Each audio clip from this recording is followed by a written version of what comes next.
Welcome to the DotPro show. BreakyCPK here. We are on day number 4 here. So we got the day 3 recap to go over here. Spend the next 20 to 30 minutes or so talking about what happened yesterday and kind of doing some short preview of course, today. So today's going to be a solo show. Let's just say Zrock still hasn't answered my text yet. To be fair, it's just after 10 o'clock. The event is just starting here on day number 4, so he might have had a little bit later of a night, understandable. There was actually the .p meetup, and I assume even some that are listening to this show may have been at that .p meetup. It was a lot of fun.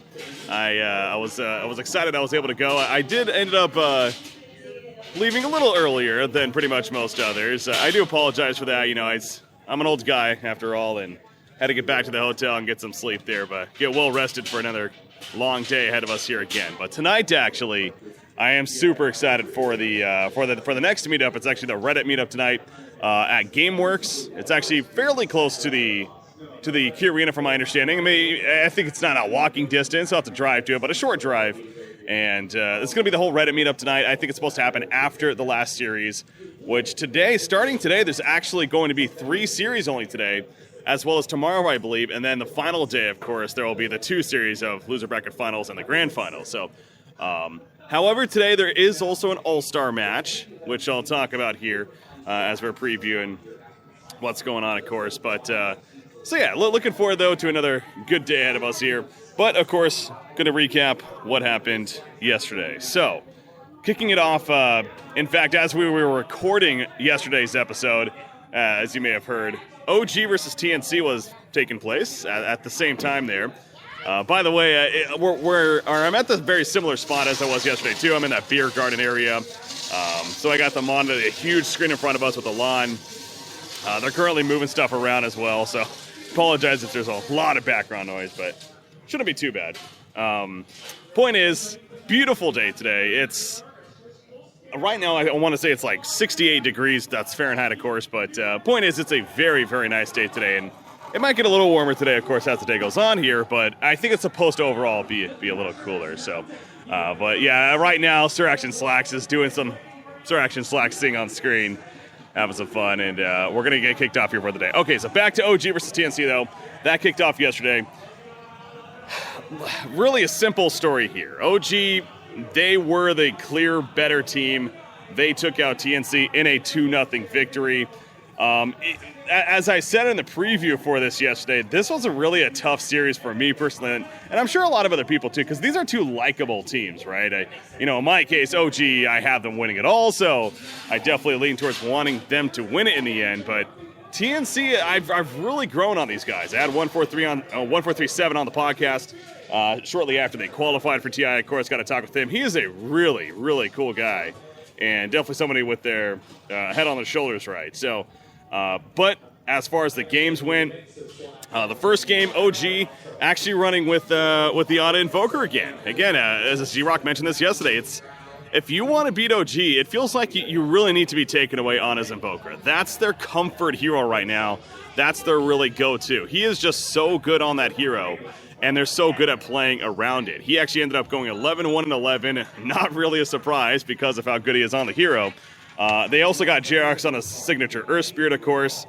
Something else you want to keep in mind. Also running with the S4 on the Centaur. And I remember this game actually quite a bit because this was a tanky lineup of sorts. They had Lich being played by Fly, so when you got all these heroes combined, you got the Stampede from Centaur, especially with the Ags later on. Obviously, Necro himself, very difficult to kill. Invoker, a very difficult hero to kill. Very slippery hero with that Ghost Walk and being able to get away quickly. And then the Lich Armor to top it all off. So this was overall just a pretty tanky team, and it didn't seem like TNC could ever really get damage to get through it. They had a Queen of Pain Luna as their core heroes.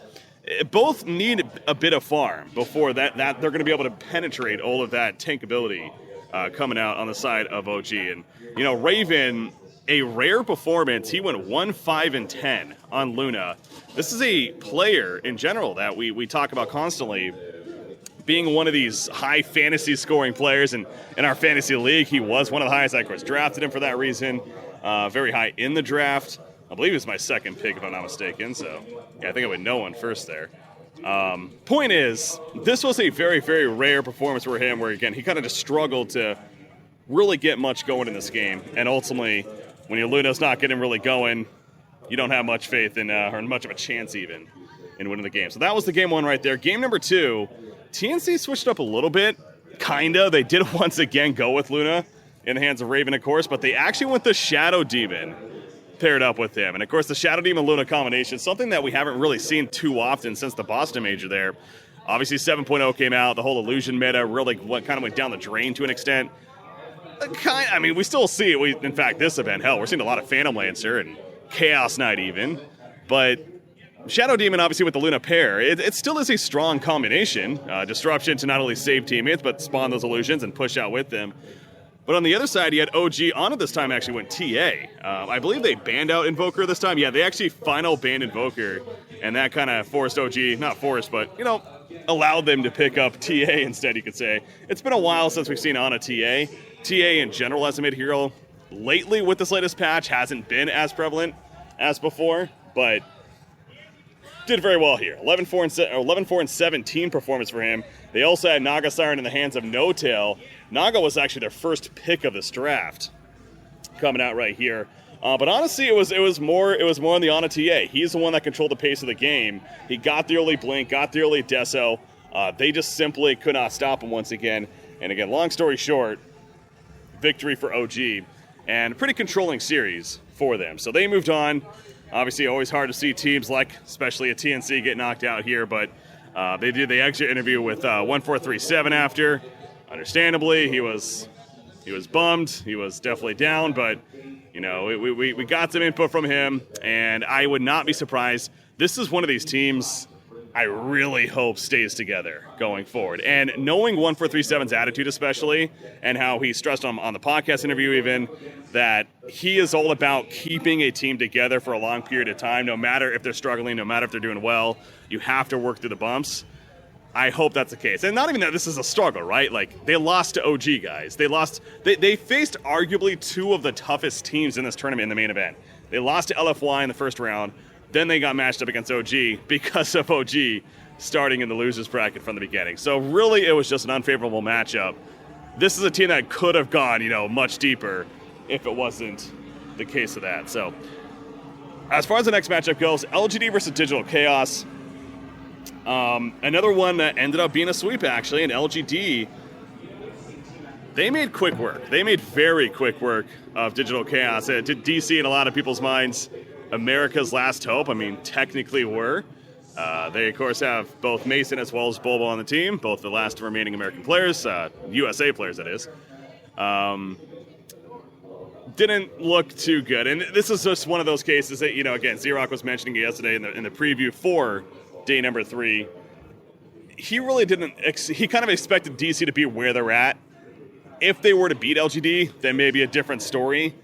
They didn't. They kind of finished where we expected them to finish, right? They were able to get best past IG Vitality. They had a so-so performance in the group stages, enough to get into the main event. But ultimately, this is a team that fell short. One thing to note, game number 1, we finally got to see the Abed Meepo. The crowd went crazy as expected. Then it didn't go crazy because, unfortunately, it did not have the performance that a lot of people would expect when you see Abed playing Meepo. To be fair, the start was actually decent. I do remember looking at it, and I personally didn't get to watch much of this game because I was kind of transitioning from, meeting up with people to kind of going into the arena itself. But I remember looking up about 10 minutes into the game and being like, okay, Abed's, he's on top of the charts. He's looking good. DC, actually, it was a fair, fairly even game. They have a good shot here. And then by the time I go to enter the arena and get in, 10 minutes later, they lost. This was only a 22-minute game victory for LGD. They were able to push. Their draft, to be fair, was pretty damn good against a Meepo. They had a Magnus paired up with a Chaos Knight, Rasta, Night Stalker, and a Mirana.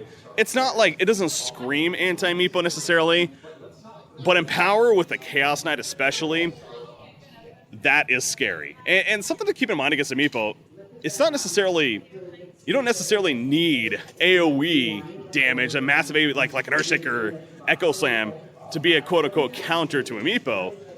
Heavy single target DPS is also very effective. All you need to do is pick off one of those Meepos, and of course the whole character dies.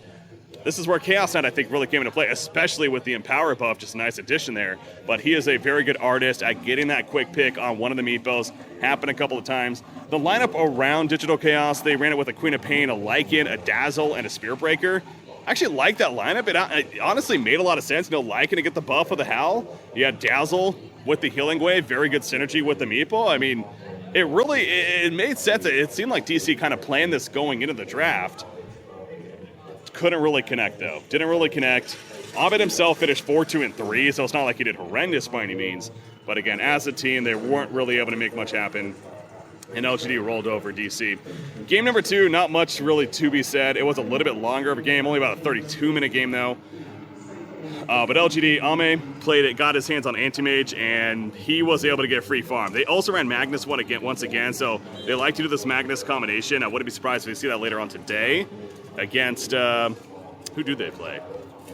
They play the second series of the day. They play OG, that's right. They play OG as a result of them beating TNC there. So, but yeah, would not be surprised to see Magnus either banned early on or picked up early on by LGD, especially, again, paired with either the Chaos in the first game or this Anti-Mage arguably even better. Ame, he went 9-0-4 in a 32-minute game. Excuse me there. And he had nearly 900 gold per minute by the end of the game. He was unstoppable. As far as DC went, couldn't really get together with the draft. They tried to get Mason on Sven there, a somewhat popular hero of the event so far, and definitely has done a lot of work. But again, wasn't really able to come together. And as a result, DC fell short and were knocked out of TI7. So LGD moves on, unfortunately. Another Chinese team moving on. Again, I'm getting a little more worried as the event moves on here that we could potentially have an old Chinese finals. It's more likely to happen than not at this rate. But there is still hope. There's still hope. And it starts with teams like OG, of course, if they can get past LGD now, as I'm saying this later on today here, in what is now D number 4. As far as the upper bracket wins, so the other 2 series of the night, Newbie versus Invictus Gaming, probably the most overall entertaining series, I guess you could say, because it happened to go 3 games. It was China versus China Dota, which, I feel it could be give or take. Sometimes it could be, pretty exciting. Other times it could be a little more the rat game, the slow game. I feel like we got that in most of this series here of these 2 teams. Newbie ended up winning the first game. What did they run the first game? I'm trying to remember now as I'm pulling up the Dota buff right here.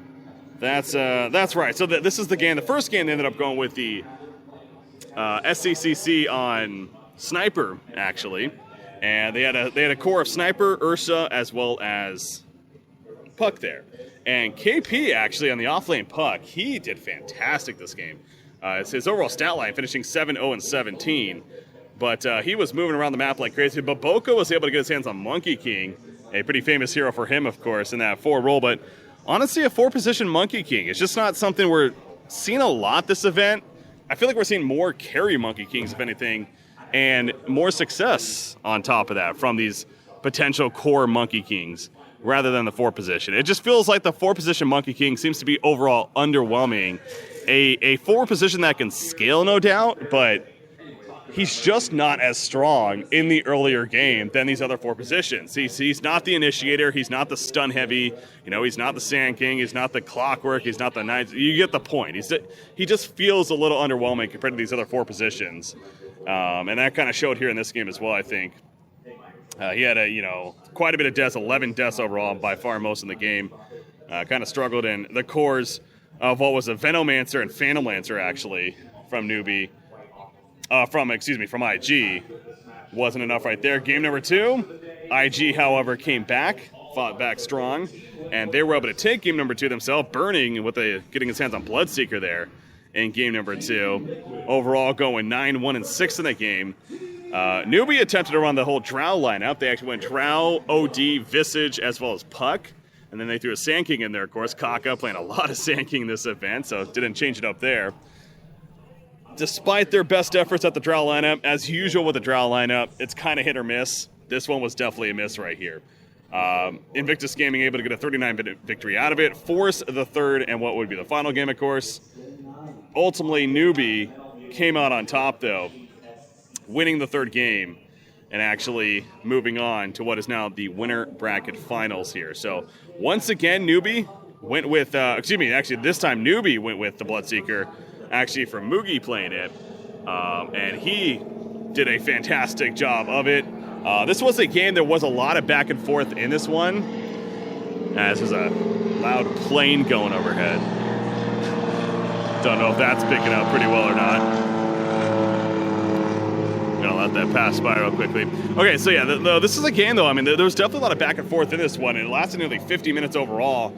Quite a bit of team fights. In fact, OP on the other side for IG, he actually got to play Tinker, and the OP Tinker, arguably one of the best Tinker players in the world. I think him and Cuckoo are kind of on top of that list, if anything.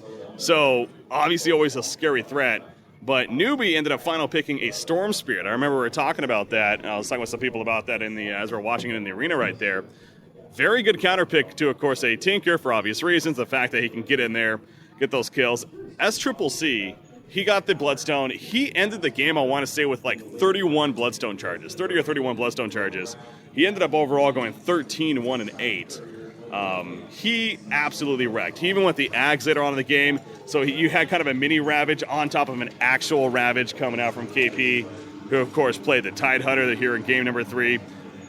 Very, very impressive performance from Newbie, and Newbie looked like the Newbie team that potentially could win TI7, especially in this game number 3, I think, with their coordination and with the way they played. So Newbie right now, I think you almost can give the edge to being one of, if not the favorites of winning it all with the way they looked, especially against IG right here. Of course, they beat Evil Geniuses in the first round to even get to that point, and they've had quite the run themselves. There's a lot of planes flying over today.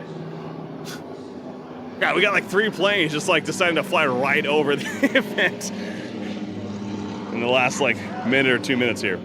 Anyways, so that series finishing, Newbie moving on to the winner bracket finals, guaranteeing themselves at least $2.5 million for finishing top 3. Absolutely crazy. IG going to losers, of course. LFY versus Virtus Pro. As I've kind of been joking, Virtus Pro, America's last hope in a lot of ways. Mainly because if they're not a Chinese team, they're an American team, right? No, obviously from CIS here, this is a team that, one of the non-Chinese teams to, of course, move on to the top of the winner bracket there in the winner semifinals. Matching up against LFY. Game number 1, make sure that's game number 2 there. Game number 1 kicked off. Virtus Pro went a very, very heavy wombo combo lineup. I was actually sitting next to Zrock this series, so we're kind of doing some back and forth, almost like we're kind of mini-casting ourselves. It was pretty fun. But during the draft there, I remember saying they had they went an early pick Warlock, they went Darkseer, Sand King, and then a Faceless Void. And it's like, okay, I mean, personally I like the idea of them finishing off with a kind of a 4-1 strategy. You have those 4 heroes, they can bring great team fight. Let's get that 5th hero. Possibly a ranged one to obviously can do damage in those Chronospheres coming out from, in this case, no one ended up playing the Faceless Void, but at the time I thought it could have very likely been Ramses. I suggested something like a Viper pickup for that reason. One that could definitely have potential to do very well in the game and take advantage of heroes being caught in Chronospheres. Also Viper, a fairly okay matchup in a hero against like a Death Prophet, which we saw as the mid hero on the other side at this point already. They ended up going on Ursa though. And Ursa felt pretty off. Even when the draft happened, I remember both myself and Zrock were kind of like, I don't really like that pick. It proved not to be that good. Long story short there, it didn't do that well. Ramses found himself really trying to chase people down. Obviously, it's kind of awkward synergy with the Chronosphere as well. He can't do anything when heroes are caught in the Chronosphere. He kind of has to sit on the outskirts, so he never really got the start he was looking for. I mean, he did get the fairly early blink, to be fair, and Virtus Pro had glimpses. They had one big team fight, I want to say at the top lane or something like that, where they actually got like a 3-for-0, where everything was used. It's like, okay, this is the start of something. It wasn't. It wasn't the start of something. LFY, actually, they went a Morphling pickup, by the way. Monet playing it in the end. I believe that was a final pick Morphling, right? No, it was actually a final pick. Tidebringer, or Tidehunter. So Morphling was their 4th pick there. But yeah, Monet, they could not kill him. They did not have the damage to kill him. Again, Ursa was never really able to stick on him kind of because of the makeup, if anything. And ultimately, he went 9-0-6, really dominated the game. The shotgun build proved it. He got solo kills on no one's Faceless Void, I want to say at least once, if not a couple times a game as well. So it ended up being about a 27-minute victory for LFY there in game number 1, and so you're kind of a little bit worried for Virtus.pro going to game number 2. Ended up being a much better game for Virtus.pro. In fact, go figure, game number 2, they end up drafting a Viper. No one ended up playing it here. For him, you had a Necro offlane. You had Ramses playing his Lycan here with a Disruptor and a Sand King putting it all together. LFY ended up drafting Super on a Pugna mid. Pugna's, he was pretty popular in the group stages. We haven't seen a lot of Pugna in the main event, and honestly, I want to say maybe we've seen one, if that. I really can't recall. I think maybe we've seen one so far. But point is, I haven't been overall impressed, just like a lot of people after the start that he had in the group stages. He then, went to kind of the opposite end. Super actually did all right on the hero. He matched up okay against the Viper. I mean, Viper in general is always going to be difficult to match up against.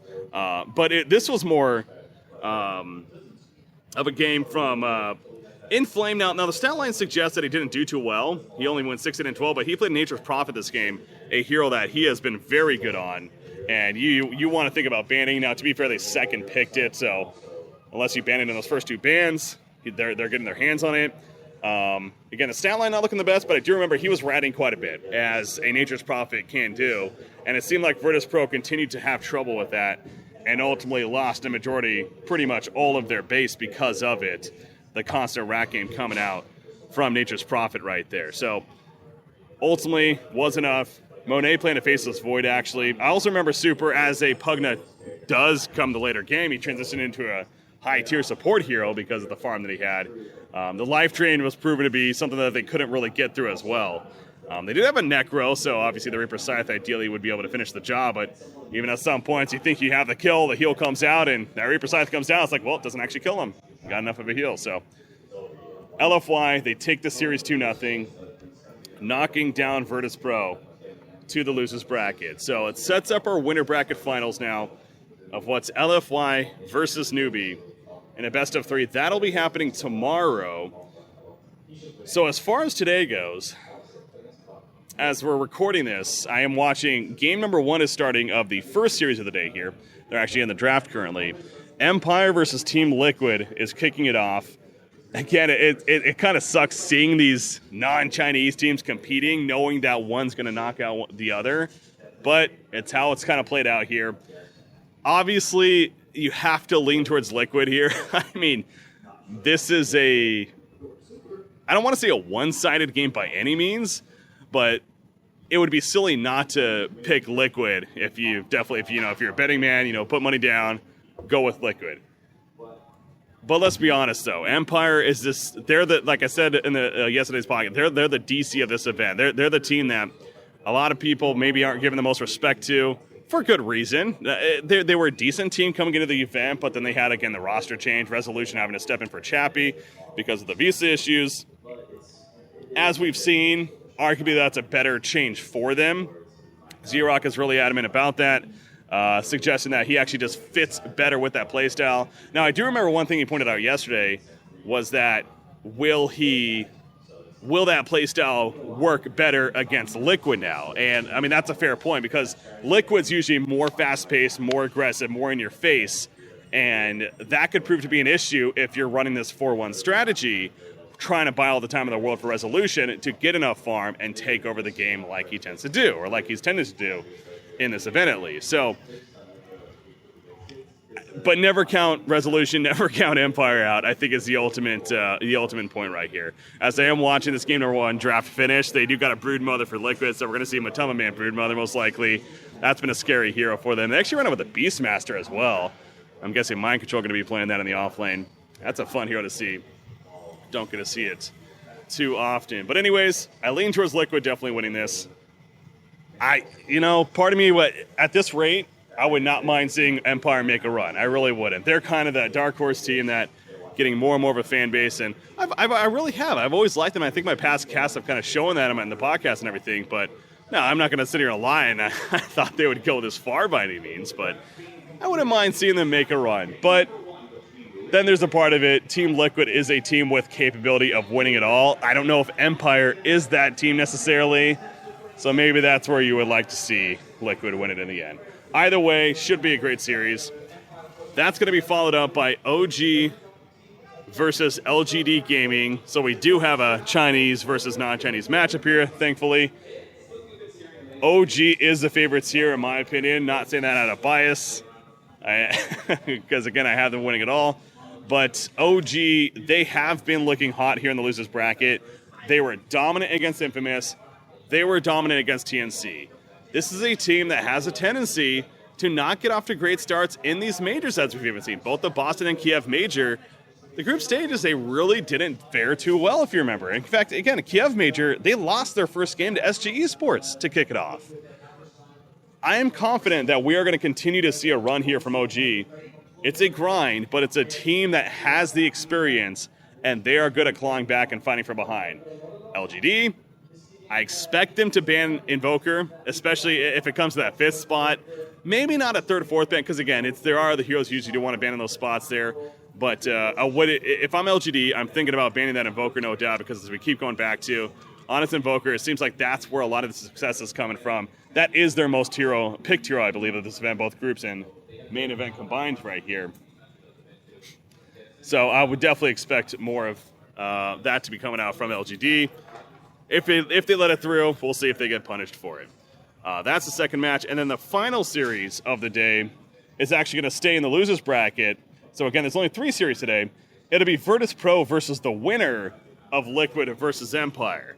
So again, a little bit unfortunate that that's how it matched up. It would have been kind of nicer if Virtus Pro was on the other side and Invictus Gaming on the side. I guess either way it would have kind of sucked. But as I've suggested, I expect Liquid to definitely be the team that they face. But either team that they face is going to be in a hell of a spot of running into a very difficult team, no doubt. Yes, Virtus Pro had a little bit of a choke against LFY yesterday, but Virtus Pro right now, to me, along with Newbie, I think Virtus Pro is kind of the other team that has that fire in their eyes, and I could see them getting to the grand finals as well and being the team to win it all. So at this rate, I would love to see OG and that my predictions stay true, but if it wasn't going to be OG, I think a Virtus Pro Newbie final is very, very possible with just overall what I've been witnessing personally. So that's the final series of the day.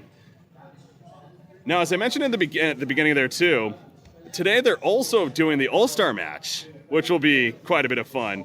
Again, the unique thing about the All-Star match this year, it's a $100,000 prize pool, winner takes all. So we're talking about 20 grand for each player. Going to be giving it their all. It's a best of one. I don't know when they're doing it, to be honest. I think it's going to be in between. I would expect in between the second series and the third series would make sense to me. But we have Team Radiant of what is Ramses, Sumail, S4, Baboka, and Kuroki going up against Notel, Miracle, Universe, Kaka, and Solo. So we did talk about this on the podcast before TI. I wonder if I would not be surprised if the Virtus Pro players do not show up for this, specifically them, because they're going to be playing, if it schedules out as I expect it to, they're going to be playing in the series following the All-Star match. Are they really going to be worrying about playing in an All-Star game knowing that their tournament lives are on the line in the very next match, right? In fact, Miracle could very likely be in that position as well. If they get past Empire, that'll be the case for him too. Is there anyone else here that's potential? No. So it's Ramses, Solo, and Miracle would be the 3 players. I'm very curious if they will actually play in the event. I would not be surprised if they do not. Honestly, as a team manager, I would not let those players play because I want their focus 100%. Yes, it's still a lot of money. It's $20,000 per player. We're talking about a $10 million ultimately first place prize pool here. That completely outweighs what potentially could maybe be a $20,000 game. Now, again, I understand that this isn't like a physically draining thing like maybe traditional sports are. So maybe I am overreacting a little bit, but I'm really just putting myself in the shoes of a manager. I just feel like I would not want my players to participate again because I want their focus solely on playing in this very important series that's coming up right here. We'll see. If they play, I'm not gonna like bash the teams by any means. I'm not gonna be like, oh, they're bad for doing that. But me personally, I don't think I would let them play. Will they play? We'll have to wait and see how that goes. But as far as if everyone played in those games as it's listed right here, this is going to be a good All-Star match. I am genuinely excited for this. I personally will lean more towards Team Radiant with Ramsey, Sumail, S4, Baboka, and Kuroki. But we get to see Sumail versus Miracle in a mid matchup. Everyone's a winner. Everyone's a winner, right? So that alone is going to be fun. Obviously, Noto, Miracle, Universe, Kaka, and Solo. Very, very good team as well. I don't know if I'm like sold on Kaka as a 4-position player that really, he's been playing a lot of Sand King this event. And not that he's a one-hero player by any means, but he doesn't scream oh my God, this guy's really, he's up there with the best of 4 supports. We talked about this when we saw the announcement initially, so not to go too much into it. Point is, I would lean towards Radiant winning this. Again, this is if all the players as expected play in this All-Star match here. So that's day number 4, what to look forward to. Day number 3 in the books. And we are just beginning of what is another long day ahead of us here with, we got 2 more on top of this now. So thanks, another plane. Another plane's coming. Again, I can't even tell if that's really picking up too much for you guys, but I'll let it pass here a couple seconds. Oh, one other thing today as well. There's actually the cosplay competition. I'm actually reminded of that as I'm looking at the field here and seeing more and more people wearing cosplay. So I'm actually excited for that as well. That's always kind of fun to, see what people come up with and see I see the Blue Oracle guy walking across the lawn right now. He was actually at the Boston Major, I believe, too. I remember seeing him there. All right, guys, that is going to do it, though, for our Day 3 recap. Thanks again for tuning in. The DotPro Day 3 recap, that is. I'm BreakyCPK. Hopefully tomorrow I'll be joined again so now think about it. We're going to be doing the podcast later tonight again. So just a quick reminder there. GameWorks tonight. The Reddit meetup is also going to be joined by, the .P crew is also going to be there, including myself and Zrock. We're going to be recording a show live from there in person. And hopefully we'll have some fun guests on as well. That's the plan, at least. Hopefully we're going to have some fun with that. Looking forward to seeing anyone there. And if you are there, feel free to come and say hi. Ideally, while I'm not recording the podcast, of course. But feel free to come and say hi. Buy me a beer. I'll take that. I've been accepting that quite a bit as well. But I appreciate it. So, all right, guys. We'll see you guys next time here on the podcast show later on tonight. Until then, have a good night, guys.